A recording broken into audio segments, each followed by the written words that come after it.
डोडो TV.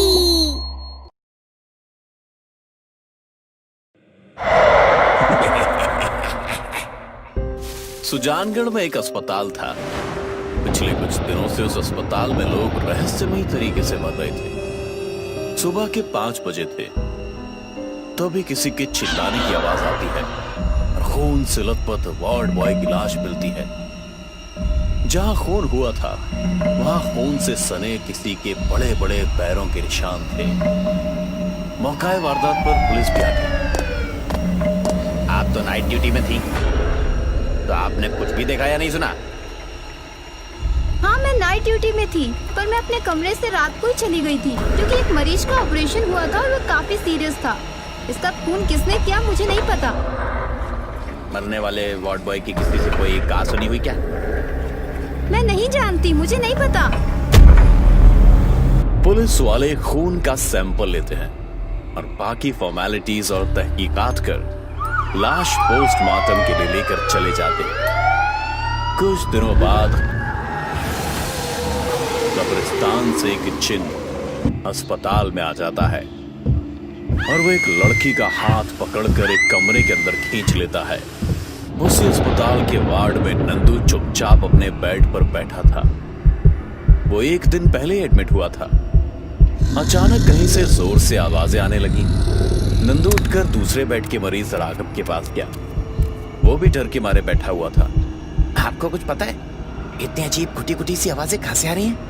मैं तो उस दिन के मर्डर के बाद से सो भी नहीं पा रहा हूँ। उस दिन भी ऐसी आवाजें आ रही थी जैसे कोई तड़प रहा हो। आपने नर्स को नहीं बताया? बताया था, पर सिस्टर जूलिया ने कुछ नहीं किया। मैं जाकर नर्स के कमरे में देखता हूँ। वो जैसे ही नर्स जूलिया के कमरे में जाता है, तभी वहां एक खौफनाक दृश्य देखकर डर जाता है। वो एक भयानक जिन्न था और एक लड़की को चाकू से गोद रहा था। चारों तरफ खून का फव्वारा छूट रहा था। धूल भरे बड़े बड़े पैरों के निशान देखकर नंदू वहां से वार्ड की तरफ भागते हुए आता है और आकर बेड पर बैठ जाता है। आपके कमरे में एक घायल लड़की पड़ी है। मैं अभी वहां गया था तो एक लंबा चौड़ा और बेहद भयानक शक्ल वाला जिन्न उस लड़की को चाकू मार रहा था। तुम्हें कैसे पता कि वह जिन्न था? मैंने अरेबियन नाइट्स में वैसे ही जिन्न देखे हैं, इसीलिए शायद। ओह गॉड, ये क्या हो रहा है हमारे अस्पताल में? नर्स जूलिया तुरंत अस्पताल वाले कमरों को खबर करती है। जब तक अस्पताल वाले पहुंचते हैं तब तक लड़की सिर्फ कब्रिस्तान वाला जिन्न कहकर लुढ़क जाती है। पुलिस आकर फिर छानबीन करती है। नंदू चुपचाप अपने बिस्तर में मुंह ढककर सो जाता है। ये कब्रिस्तान वाले जिन का क्या चक्कर है? सब चुपचाप खड़े रहते हैं। कोई कुछ नहीं जानता सिवाय नंदू के। पूछताछ करके पुलिस वाले चले जाते हैं। सिस्टर, मेरी तो जान निकल रही है डर के मारे। आप किसी से मत कहना कि मैंने किसी को देखा है। मैं इन चक्करों में नहीं फंसना चाहता। नहीं। आप डरिए नहीं, आपकी तबीयत खराब हो जाएगी। मैं कुछ करती हूँ। वो दरवाजा बंद कर देती है, परंतु तभी किसी के भारी कदमों के उस वार्ड में आने की आहट से सभी कांपने लगते हैं। वो आहट दरवाजे तक आती है, परंतु फिर वापस जाने की आवाज सुनाई पड़ती है। नर्स बाहर निकलकर देखती है तो दरवाजे पर लगा पीतल का क्रॉस बिल्कुल लाल हो गया था और धूल भरे पैर के निशान देखकर ही वो समझ जाती है कि ये जरूर कोई भूत प्रेत या जिन्न ही है। थैंक गॉड, अभी तो शायद इसी क्रॉस ने हम सबको बचा लिया।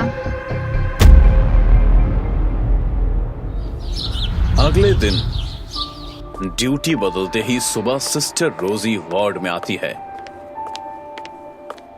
अरे सिस्टर, नमस्कार। कैसी हैं आप? मैं बिल्कुल ठीक हूँ। आपकी तबीयत कैसी है? तबीयत तो ठीक है, पर रात को ठीक से सो नहीं पाया। आधी रात होती अजीब अजीब सी आवाजें आनी शुरू हो गई थी। मेरी तो डर के मारे जान ही निकल गई। अच्छा, उस मर्डर की वजह से आप डर गए होंगे। सिस्टर, मैं उस रात को नर्स के रूम में गया था, लेकिन उस कमरे में खौफनाक साहिब किसी लड़की को मारते हुए देखकर वहां से भाग चला था। हाँ, पुलिस तहकीकात कर रही है। मैडम, ऐसे मामलों में पुलिस कुछ नहीं कर पाएगी। इसे तो कोई पीर, फकीर या तांत्रिक ही भगा सकता है। हाँ, देखो अस्पताल वाले क्या करते हैं। तभी अस्पताल में मनोहर नाम का एक आदमी भर्ती होता है। अरे भाई, तुम्हें क्या बीमारी है? तुम किस वजह से अस्पताल में हो? मुझे बहुत तेज बुखार है। तभी नर्स मनोहर को दवा देने आती है। इतनी खूबसूरत नर्स को देखकर मनोहर का दिल मचल उठता है। मनोहर उसको देखकर बोलता है, वाह, आप तो बहुत खूबसूरत हैं। आपको तो देखकर ही मेरा बुखार उतर गया। क्या बोला? कुछ नहीं, कुछ भी तो नहीं। ये दवा खा लो, कल सुबह जब डॉक्टर आएंगे तो जो भी तकलीफ होगी बता देना। आपके हाथ से तो जहर भी खा लूंगा। अभी क्या बोला आपने? कुछ नहीं, मैं तो कह रहा था कि लाइए दवा खा लेता हूँ। सिस्टर रोजी गुस्से में पैर पटकती हुई वहां से चली जाती है। अरे राघव, ये तो एक नंबर का दिलफेक इंसान है। इसका नर्स पर ही दिल आ गया, बताओ। तुम्हें नर्स से ऐसे नहीं बोलना चाहिए। अगर गुस्से में आ गई ना तो ऐसा वैसा इंजेक्शन लगा देगी तो होश ठिकाने आ जाएंगे। अरे भाई, मैं किसी से डरता थोड़ी हूँ। तभी आवाजें आनी फिर से शुरू हो जाती हैं। इस बार मनोहर उठता है और बाहर नर्स के कमरे में जाने लगता है। दोनों से मना करते हैं पर वो नहीं मानता। वो जैसे ही नर्स के कमरे के बाहर जाता है, उसे अजीब घुटी घुटी सी आवाजें सुनाई पड़ती हैं। वो दरवाजा खोलकर झांकता है। तभी दो मजबूत हाथ उसे अंदर खींच लेते हैं।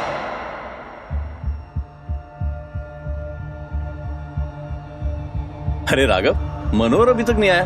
लगता है सचमुच उसने किसी रोजी सिस्टर को अपनी मीठी बातों के जाल में तो नहीं फंसा लिया है। हाँ यार, चलो देखते हैं। जैसे ही वो दोनों नर्स के कमरे में जाते हैं, बाहर से ही जोर जोर उठापटक की आवाज सुनाई पड़ती है। अरे यार, उसी कमरे में तो अभी अभी मनोहर गया था।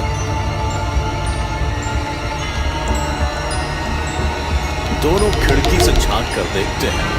वही जो मनोहर को चाकुओं से गोद रहा था। चारों तरफ खून का फव्वारा छूट रहा था। मनोहर जमीन पर बड़ा तड़प रहा था। अरे बाप रे, बचाओ, ये अस्पताल तो भूतिया है। मनोहर को मार डाला, अब वो किसी को नहीं छोड़ेगा।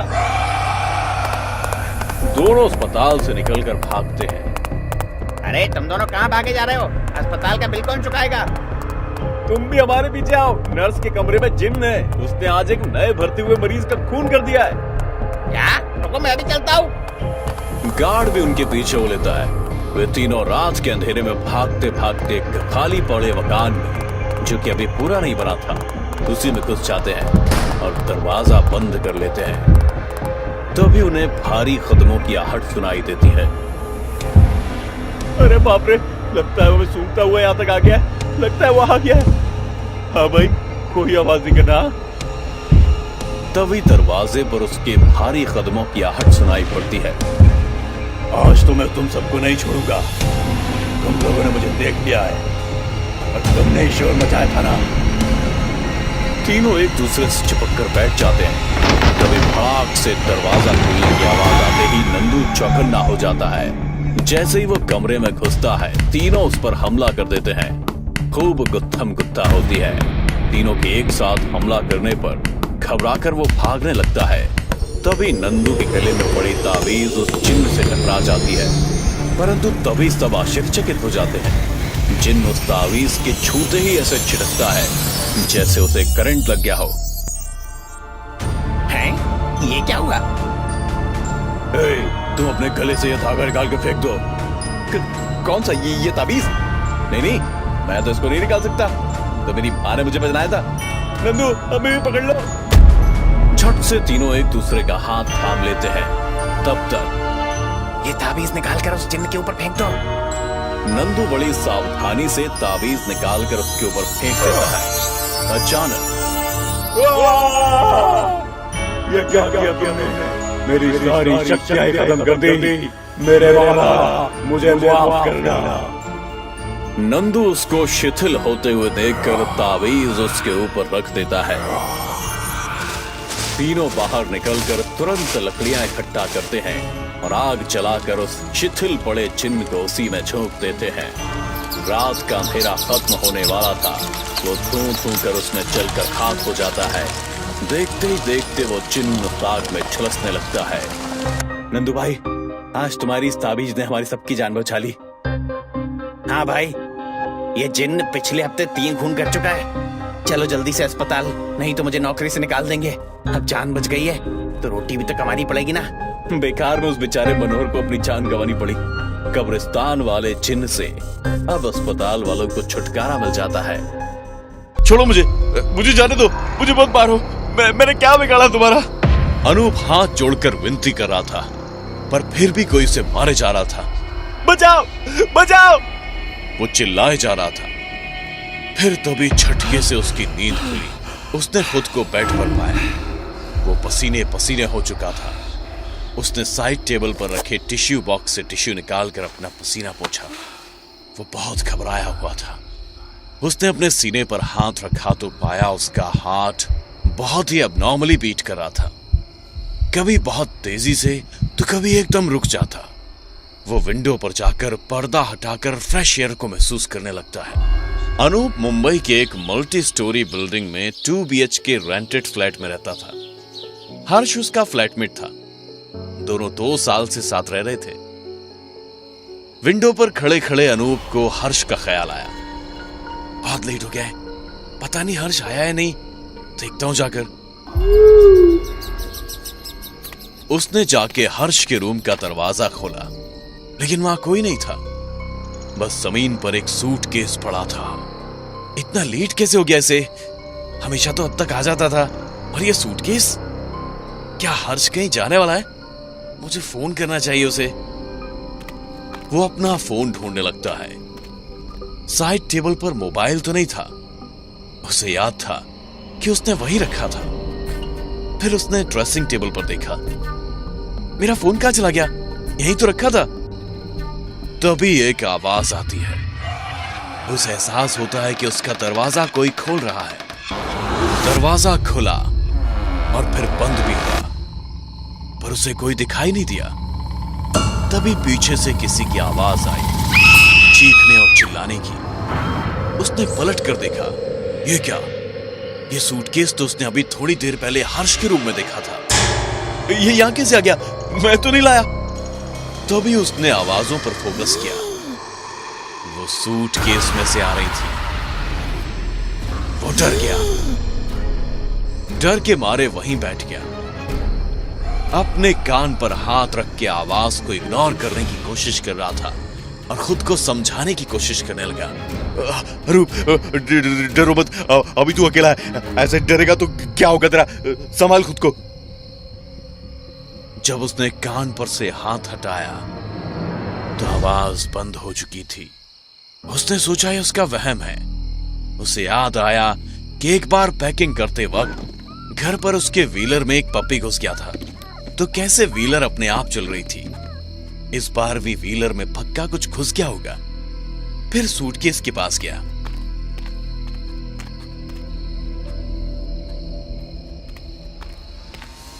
उसने जैसे ही उसे हाथ लगाया,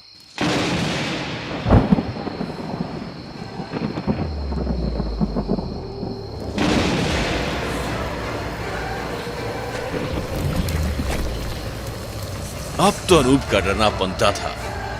तभी उसने देखा सूटकेस से खून निकल रहा था और अचानक सूटकेस खुलता है और उसमें उसे खुद की लाश दिखाई देती है।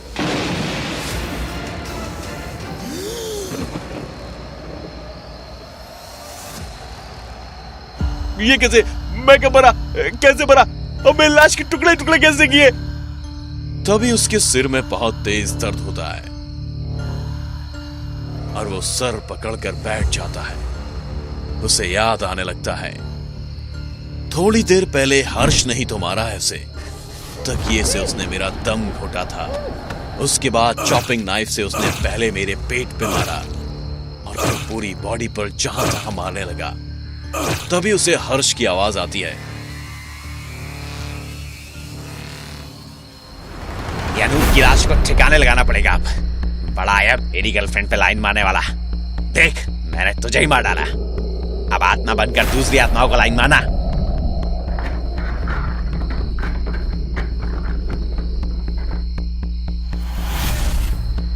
मेरे रास्ते में कितना बड़ा कांटा था तू, अब पड़े रहना समुद्र में।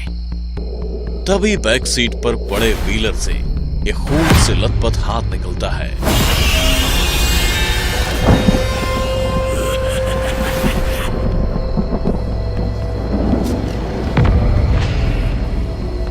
तुझे क्या लगा तूने यहाँ कहानी खत्म कर दी? कौन है मेरी गाड़ी में? इतनी जल्दी भूल गए? अभी थोड़ी देर पहले तूने मुझे मारा। ये क्या मजाक है? जल्दी हॉस्पिटल चलो। तभी जोरदार बिजली कड़कती है और गाड़ी रुक रुक कर चलते चलते रुक जाती है।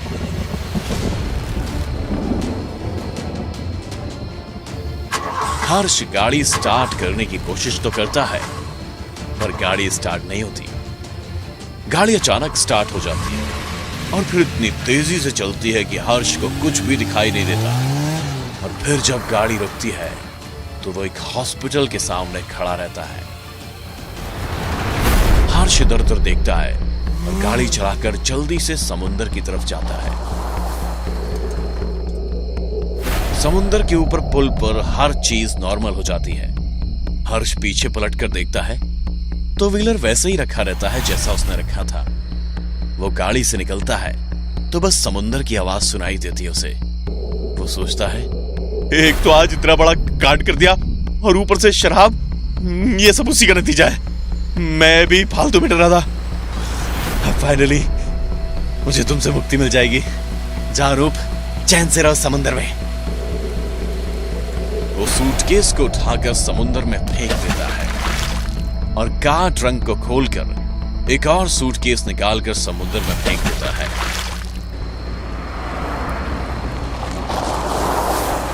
और घर आकर आराम से वो अपने कमरे में सो जाता है। जैसे ही उसकी आंख लगने वाली होती है,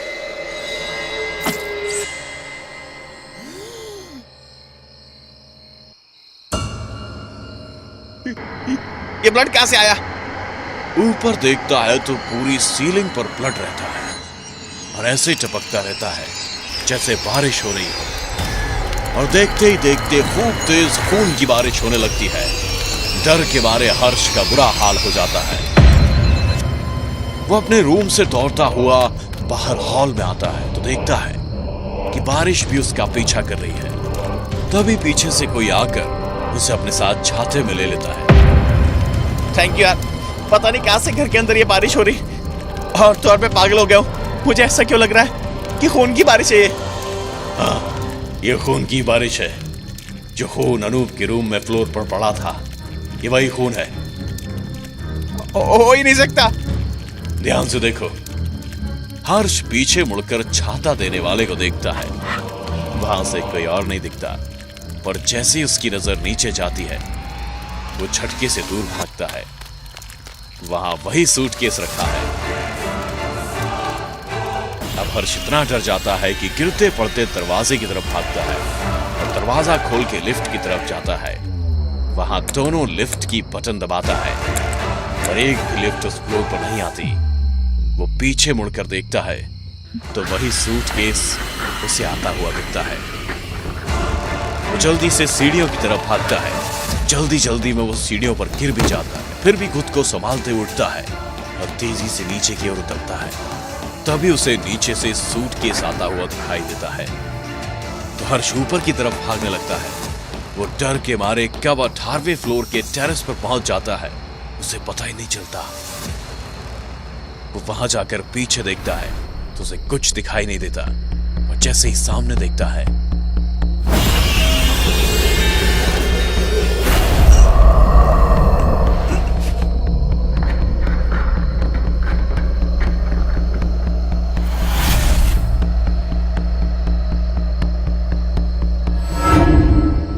तुमने मुझे क्यों मारा?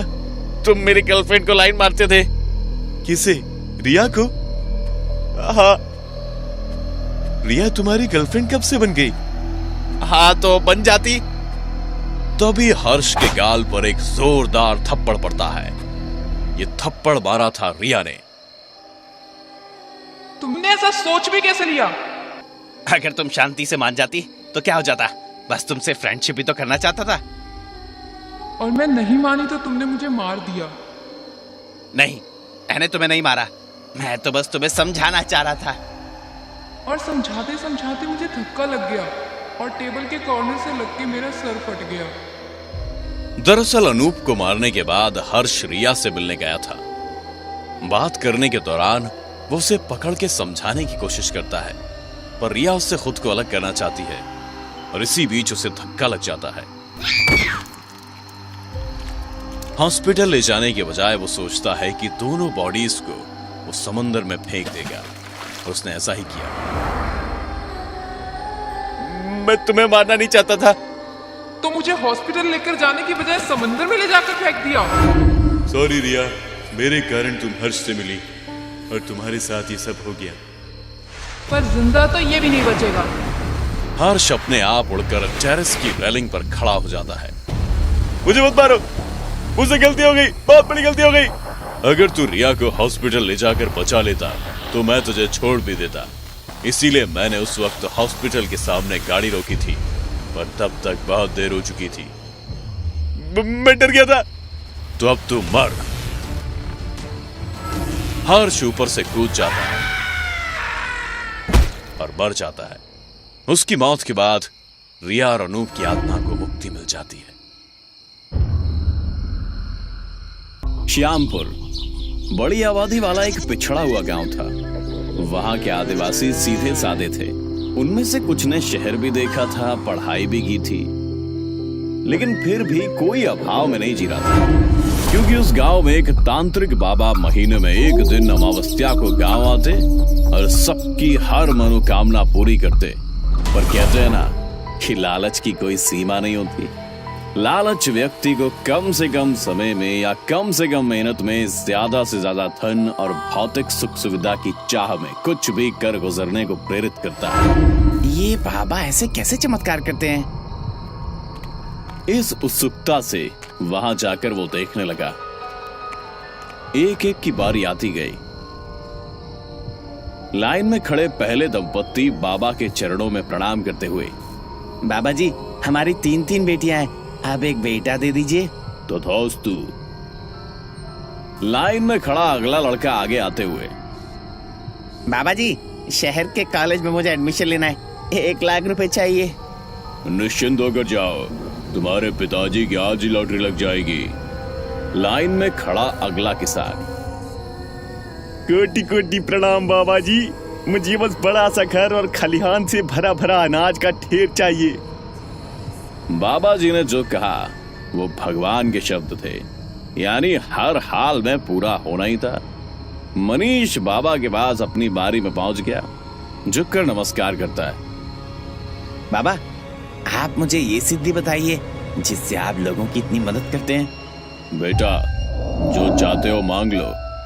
अब मेरा मकसद लोगों की मदद करना ही है। बाबा जी, आप मेरी भलाई के लिए मुझे अपनी सिद्धि दे दो। यह संभव नहीं है। बाबा ने उसे समझाने की बहुत कोशिश की, पर मनीष ने भी जिद ठान ली थी। लगता है बाबा जी मुझे कुछ नहीं बताएंगे, अब मुझे ही खुद करना पड़ेगा।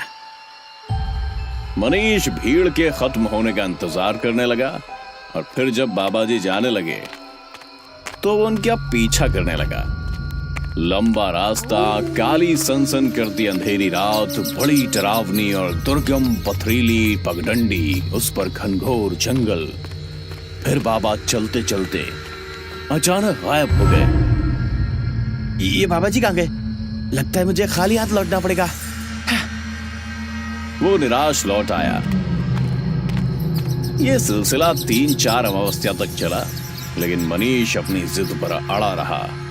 एक बार फिर जब बाबा जी आए तब मनीष उनके पास पहुंच गया और जिद करने लगा।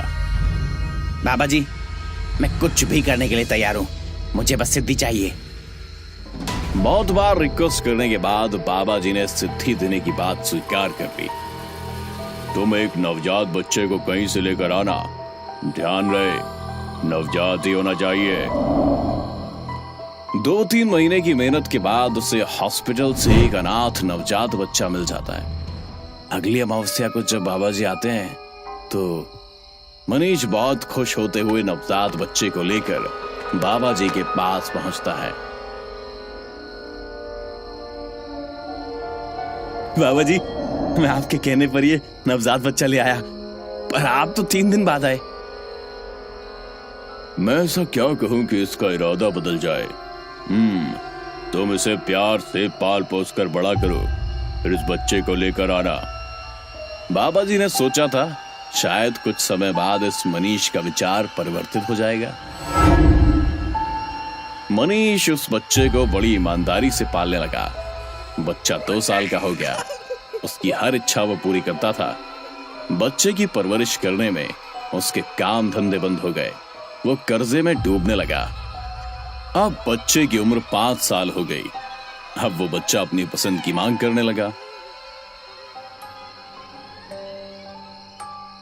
पापा, मुझे मीना बाजार जाना है, वहाँ खूब सारे खिलौने मिलते हैं। बहुत सारे झूले भी आए हुए हैं, इस बार तो मुझे जाना ही है। मेरे पास अब तो कुछ नहीं बचा है, पैसे भी नहीं है। फिर भी वो बच्चे को देखकर बोलता है, ठीक है बेटा, चलेंगे। बच्चा खुश होकर कूदने लगता है। उसकी खुशी देखकर मनीष भी निहाल हो जाता है और उसे गोद में उठाकर प्यार करने लगता है। इन दिनों में मनीष को भी उस बच्चे से बहुत लगाव हो जाता है और जब सिद्धि का ख्याल आता है तो वो सोचता है, बस कुछ दिनों की बात है, फिर एक बार जब मुझे सिद्धि मिल जाएगी तब मैं अपनी सारी इच्छाओं को पूरा करूंगा। अभी इस बच्चे को दुनिया की सारी खुशियां देनी है मुझे। अब बच्चा 7 साल का हो गया। मनीष बाबा जी से मिलने गया। बाबा जी, मैंने बड़ी निष्ठा और प्यार से उस बच्चे को पाल पोस कर बड़ा किया है। अब वो 7 साल का हो गया है। मेरे लिए क्या आदेश है? बाबा बड़ी असमंजस की हालत में थे। एक बार फिर समझाने की कोशिश। मनीष, तुम जिस चीज को पाने की चाह रखते हो वो बड़ा शाप है, उसमें तुम जीते जी नरक भोगोगे।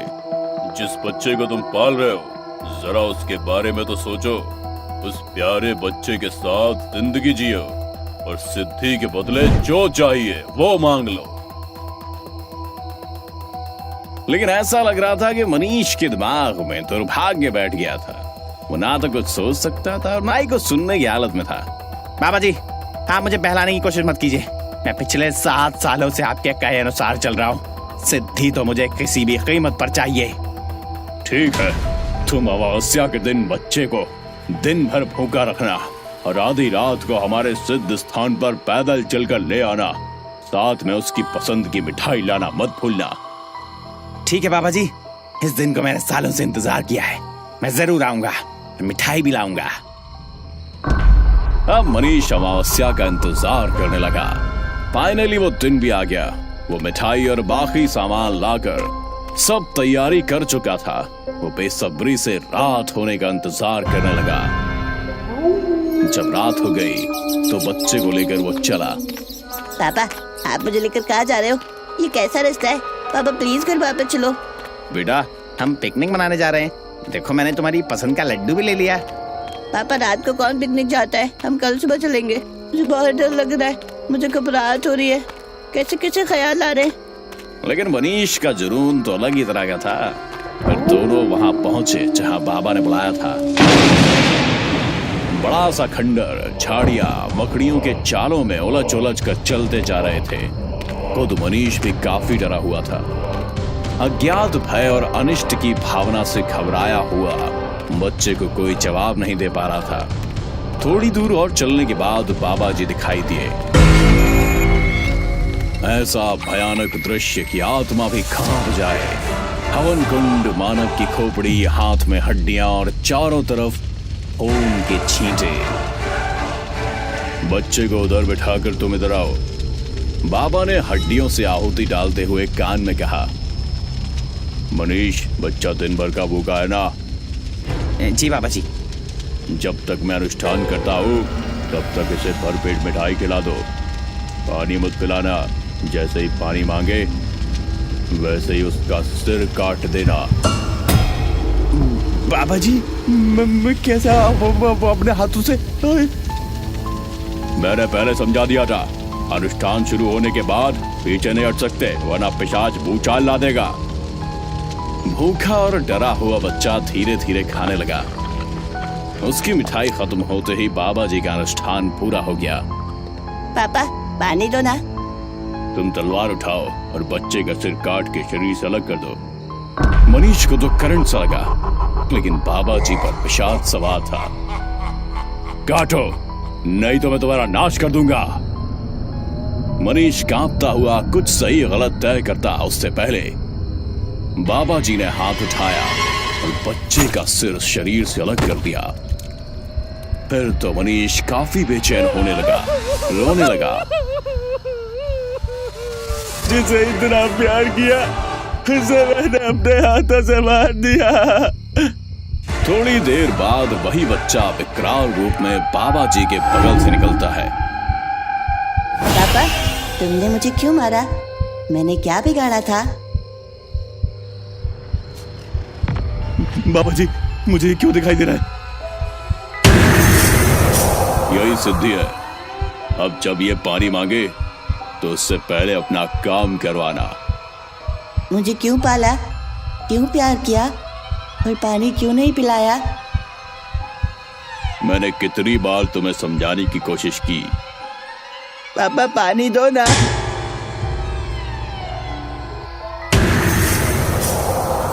मनीष उस बच्चे से डर के भागा और बच्चा भूत उसका पीछा करते करते घर पहुंच गया। बाल पिशाच मनीष के साथ रहने लगा और हमेशा पानी मांगता रहता। पापा पानी दो ना। अब मनीष इतनी दहशत में रहने लगा कि जिंदगी नर्क हो गई और वो बाल पिशाच के साथ सोते जागते हर समय बेहाल रहने लगा। किसी से कुछ नहीं कह पाया और धीरे धीरे पिशाच ने उसे तड़पा तड़पा कर मार दिया। पानी दो ना।